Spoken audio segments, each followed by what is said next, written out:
We'll guide you through how to secure your Dropbox account effectively.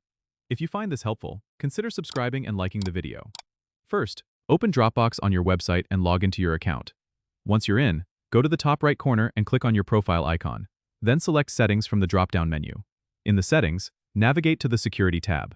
Here, you'll find several options to enhance your account security. One of the most crucial steps is to enable two-step verification.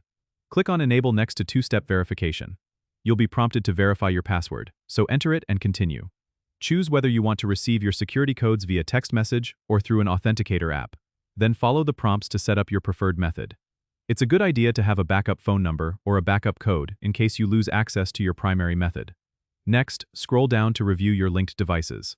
It's important to make sure you're aware of every device that has access to your Dropbox. If you see any devices you don't recognize, click Unlink to remove them. Finally, under the Web Sessions section, you can see all the browsers that are currently logged into your Dropbox. For any sessions you don't recognize, click End All Sessions to log out of all browsers. This ensures that no unauthorized users can access your files. Keeping your password strong and unique is also essential. Consider using a password manager to create and store a robust password. By following these steps, you're significantly boosting the security of your Dropbox and protecting your valuable files. Don't forget to subscribe and comment if this helped you out.